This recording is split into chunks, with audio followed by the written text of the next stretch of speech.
la foudre peut déclencher une décharge électrique de 100 millions de volts. C'est l'un des phénomènes naturels les plus redoutables.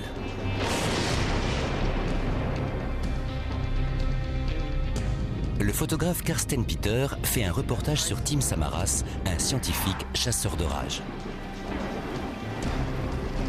Leur objectif, filmer les orages comme personne ne l'a jamais fait. Mais arriveront-ils à capturer la foudre avant qu'elle ne les frappe? La vache!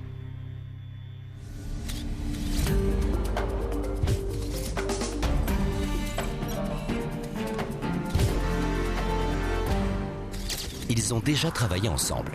Avis de tornade. La tornade est à 500 mètres. Elle doit faire 800 mètres de large. Tim est le premier à avoir mesuré précisément la chute de pression à l'intérieur d'une tornade. Et Carsten a tout filmé. Aujourd'hui, nous les retrouvons à Denver, au Colorado, où ils se préparent pour une nouvelle aventure. Cette fois-ci, ils s'attaquent à la foudre. Ils partent pour le sud-ouest des États-Unis. Pendant quelques semaines, chaque année, cette région est le théâtre d'orages très violents. Tim a mis au point un appareil photo ultra performant qui prend 1,5 million de clichés à la seconde. Il espère pouvoir capter un phénomène particulier. On veut saisir un arc en retour. C'est cet éclair accompagné d'un claquement quand la foudre frappe. Carsten s'est fixé pour mission de suivre Tim et de saisir de belles images de foudre. Et s'il a de la chance, il parviendra à le prendre avec son appareil photo sur fond de ciel zébré d'éclairs.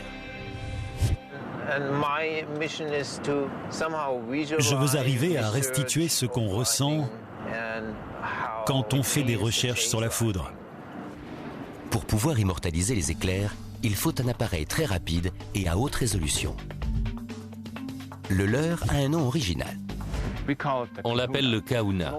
C'est une relique de la guerre froide qu'on vient de convertir au numérique. À l'intérieur du Kahuna, des prismes pivotants fonctionnant à l'hélium prennent 1,5 million de clichés à la seconde. Ce sont les tableaux électroniques pour chacun des capteurs. En tout, il y a 82 tableaux et 82 capteurs. D'après Tim, aucun autre appareil photo n'est aussi rapide et n'a une résolution aussi haute. Malheureusement, il n'est pas vraiment transportable. Il pèse 725 kg. Carsten aussi est bien équipé. Il a plusieurs appareils photo et une caméra numérique ultra rapide faite pour saisir les mouvements dans des conditions d'éclairage difficiles. Seulement, cette caméra doit être constamment reliée à un ordinateur. Elle n'est pas conçue pour aller sur le terrain. Comment filmer un orage quand on est branché à un ordinateur? Greg Wilson, l'assistant de Carsten, doit trouver la solution. Notre matériel n'est pas conçu pour fonctionner dans des environnements électriques. Greg est spécialiste en imagerie numérique. Les appareils de Carsten vont mettre ses compétences à rude épreuve. On doit préparer plein de choses, on a tellement de matériel. Les réglages des caméras ultra rapides, c'est compliqué. On doit les faire fonctionner longuement pour en connaître les moindres détails et être sûr qu'elles marcheront sur le terrain. On va filmer caméra au point. Il faut qu'on fasse des essais. Tu veux filmer caméra au point? Oui, le plus possible. Vu que je veux filmer Tim en train de travailler avec la foudre. Ça ne va pas être facile. C'est dans cette banlieue tranquille de Denver que Tim a garé son poste de contrôle mobile, à savoir une remorque bourrée d'appareils de pointe et d'équipements pour repérer les orages. On s'assure que tous les logiciels fonctionnent ainsi que notre gros appareil photo. On se prépare pour le grand jour. La saison des orages ne dure que quelques semaines. Ils doivent se mettre en chasse sans tarder. Je suis plutôt confiant. Il y a de bonnes probabilités pour qu'on trouve de gros orages au Nouveau-Mexique, avec de gros grêlons et des vents violents.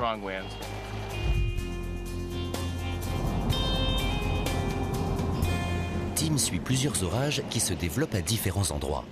Il doit maintenant décider lequel choisir. Il y a toujours cet orage à Las Vegas, mais il est en concurrence avec un autre. Je dois choisir entre mettre le cap au sud, vers Las Vegas, ou prendre cette route à l'est de Springer, dans le nord-est du Nouveau-Mexique. Jusqu'ici, tout va bien. Ça me plaît bien. Il y a des cumulus qui se développent le long de la ligne de bascule du vent, jusqu'à l'extrémité occidentale de l'Oklahoma. Regarde, un colibri. Tim cherche des orages qui correspondent à ses critères. Il lui faut des éclairs et la foudre qui frappe. Mais il a aussi besoin de temps pour s'installer avant que l'orage ne se déclenche. C'est un jeu basé sur les données scientifiques, l'expérience, mais aussi l'intuition. On cherche un orage qui se déplace à une vitesse de 5 à 10 nœuds. On veut pouvoir installer notre remorque et nos instruments et l'observer pendant 1 heure ou 2. Les NS, c'est-à-dire les éclairs de type nuage-sol qui vont du sommet du nuage vers le sol, sont appelés descendants. Il y a un autre orage derrière celui qu'on voit à gauche. Il est très violent. Ma météo a diffusé un bulletin d'alerte aux orages. Il tombe des grêlons gros comme des pièces d'1 €. Très bien, merci pour l'info.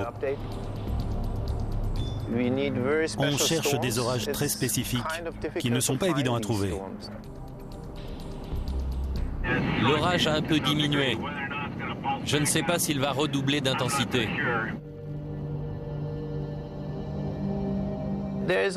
J'ai la pression. Je dois saisir l'instant T.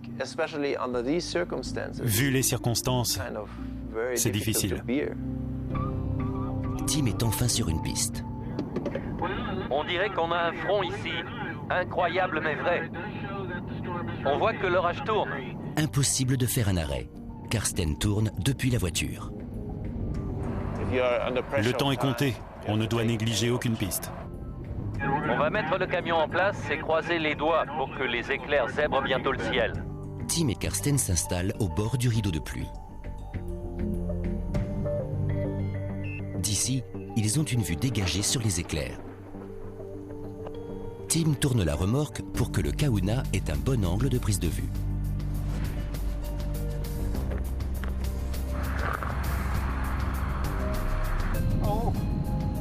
Tim, tu la vois? Oui, tornade en vue. Elle est belle. C'est extraordinaire. Oui, c'est incroyable. L'orage se dirige vers nous. Dès que la tornade se sera éloignée, on pourra photographier les éclairs. La tornade touche brièvement le sol et se défait. Place aux éclairs. Regarde, des éclairs dans l'enclume de l'orage. Il est temps de déclencher le kahuna. Il est encore loin. L'orage commence à faiblir. Oui.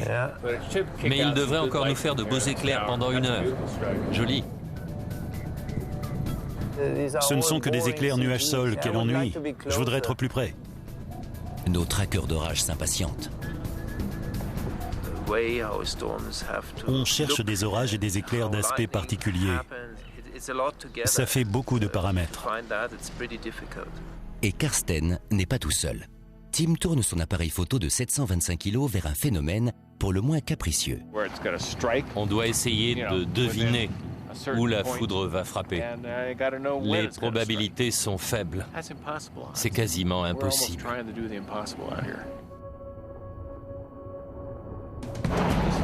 Un nouvel orage vient d'éclater. Il n'est pas loin de là. Il est pile au-dessus de la ville de Liberal, au Kansas. D'accord. Celui-ci, il est fini, alors que l'autre gagne en puissance et va générer de beaux éclairs. La nuit va être longue.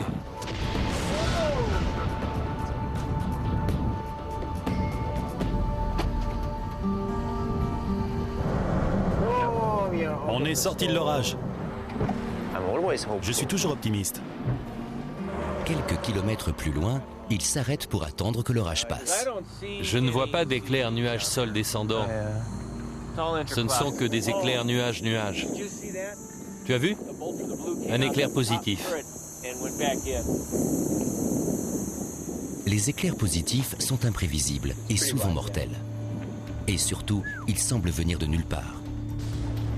Un éclair positif est un éclair nuage-sol qui peut frapper à l'extérieur du nuage de 9 à 15 km hors de la zone orageuse. On n'a aucune envie d'en croiser un. Karsten ne peut pas résister.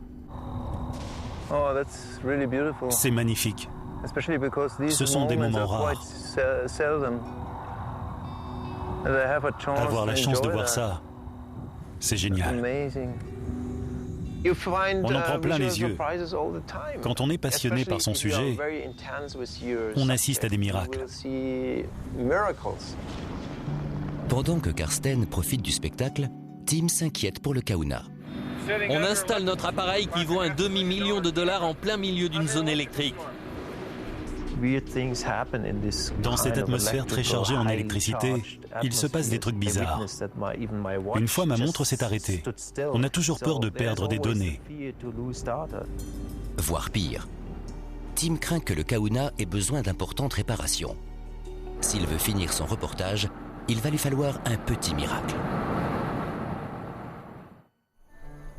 De retour à Denver, l'équipe passe en revue les dégâts causés par l'orage de la nuit précédente. Autre mauvaise nouvelle, certaines des meilleures photos de Karsten ont disparu. J'avais enfin pris de bons clichés, mais mon appareil a planté. On était au milieu d'un orage magnifique et on ne pouvait rien faire. On a appelé les ingénieurs de la marque de mon appareil. En vain. On a perdu les données, malheureusement. L'appareil de Karsten va devoir être remplacé. C'est l'horreur. Ils ont parcouru plus de 3000 km et traversé 6 États américains. Ils ne peuvent pas s'avouer vaincus maintenant. Heureusement, les dégâts du Kahuna sont réparables. Mais ça prendra plusieurs jours et nos chasseurs d'orage courent après le temps.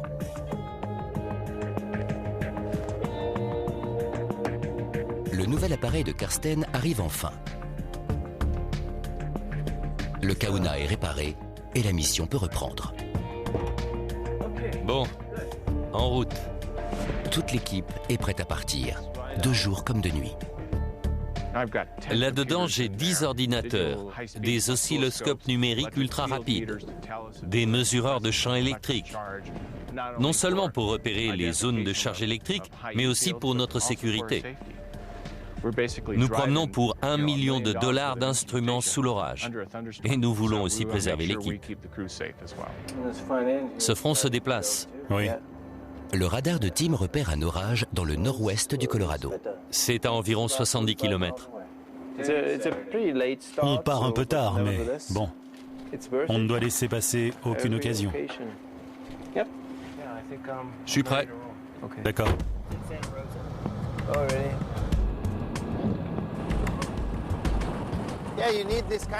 Il faudrait au moins un véhicule comme ça pour aller s'installer sous un orage.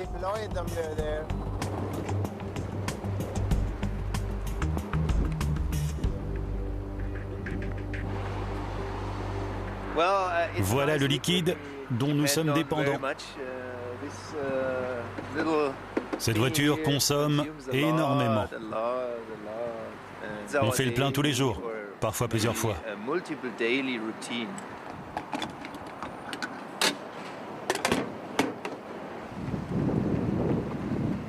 Et il leur arrive aussi de changer plusieurs fois de direction. Tim a repéré un orage plus loin. Il faut accélérer le mouvement. On est où, là? On doit avaler les kilomètres pour essayer d'être en avance sur l'orage. Il est possible que cet orage génère une tornade. On ne va rien voir, on est dans le noyau de précipitation. La tornade est cernée par la pluie. Et comme il fait nuit, ce n'est pas l'idéal. Comme d'habitude, la pluie gâche tout. On va devoir aller dans la cage aux fauves. En d'autres termes, ils vont aller au cœur de l'orage. Mais celui-ci est plus rapide qu'eux. Il est en train de monter en puissance. On ne va pas pouvoir rester plus de 2 minutes. Il avance vers l'est. Tim et Karsten savent quand ils doivent battre en retraite. Allez, on s'en va. Greg, prépare-toi à lever le camp.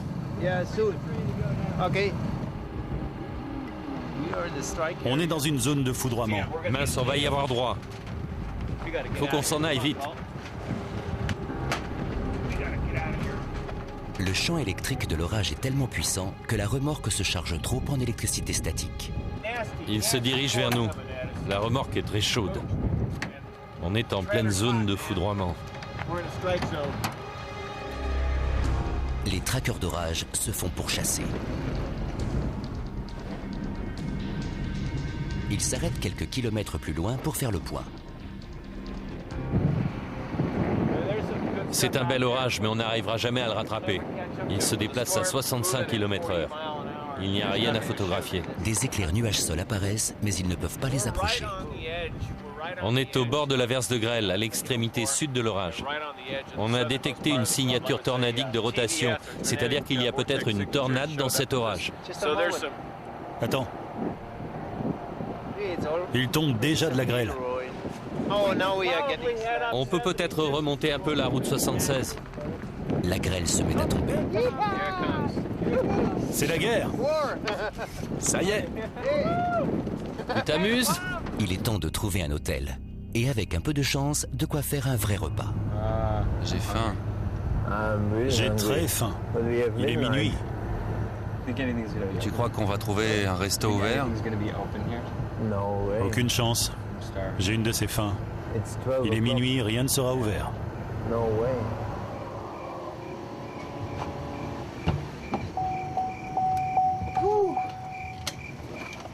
Quelle journée! Le jour se lève à Clayton, au Nouveau-Mexique. Karsten et Greg se préparent à un périple de 350 km à travers la campagne pour atteindre la ville de Tucumcari.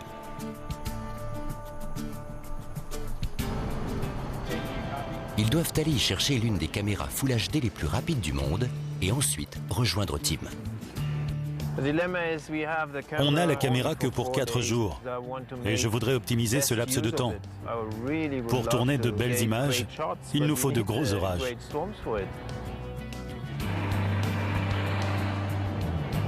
Salut Tim. T'es où? À une trentaine de kilomètres au sud-est de Las Vegas. Il y a un orage. On cuit, on n'a pas la clim et il fait très chaud.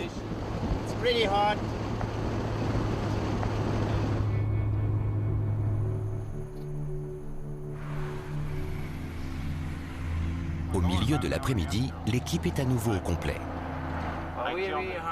Comme on a cette nouvelle caméra que pour quelques jours, ça nous met la pression. Ils attendent toute la journée, en vain.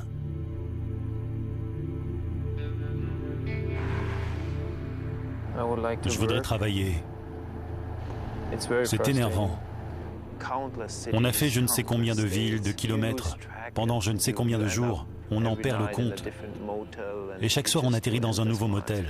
C'est incroyable. On doit s'arrêter quelque part pour manger? Toi, tu n'aimes pas manger. Quand j'avais 28 ans, j'étais comme lui. Je mangeais tout le temps. Pour l'instant, sur ce reportage, on n'a pas mangé grand-chose, à part des cochonneries. Ouais, allons-y. J'ai une faim de loup. Oui, moi aussi. Ces derniers jours, on n'avait pas le temps de manger. On arrivait trop tard, les restaurants étaient fermés. Des hot dogs.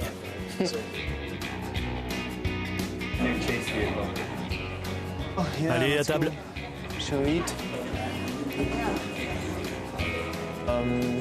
Je crois qu'ici, on va pouvoir manger un repas digne de ce nom.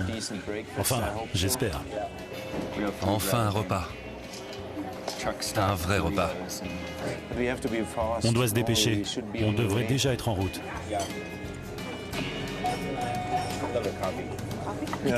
Un jus de canneberge, s'il vous plaît.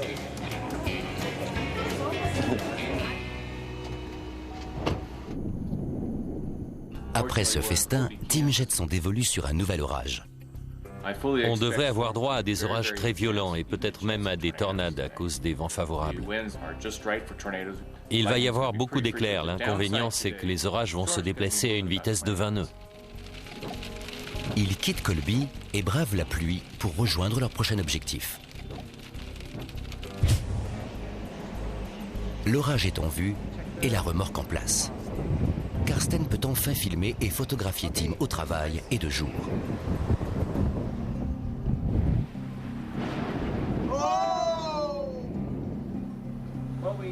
On voudrait que de beaux éclairs viennent frapper ce poteau. Tim met le kahuna en marche. Je l'ai déclenché pendant cet éclair. Je vais me servir de celui-ci maintenant. Allez, déchaîne-toi. La nuit tombe et il continue à travailler. Le kahuna ne peut fonctionner que 30 secondes d'affilée, sinon il surchauffe. Il ne reste que 10 secondes et un éclair apparaît en plein dans son champ de prise de vue. Je ne sais pas si on l'a. Mais regardez, on voit les impulsions. À l'écran, on voit les frappes répétées. Ce sont les données du photodétecteur. 1, 2, 3, 4, 5, 6, 7 frappes répétées en très peu de temps. Tim vérifie les données. Évidemment. Ce genre de cliché est très difficile à obtenir, mais Tim persévère. J'ai perdu ce que j'avais enregistré avant. Je vais réessayer.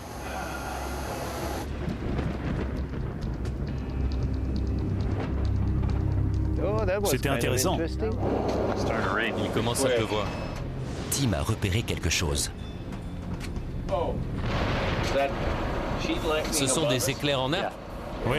Génial. Ce type d'éclair intra-nuageux peut être très dangereux. On doit déguerpir. Même Karsten a l'air nerveux. Quand on photographie la foudre, on peut être exposé. Le sol est mouillé, il est conducteur d'électricité. On plie bagage. On ne veut surtout pas rester là sous la pluie. On s'en va. C'est infernal. Tim a déjà trouvé un autre orage. On en a un autre, très actif électriquement. Il est au sud-ouest de Fort Morgan.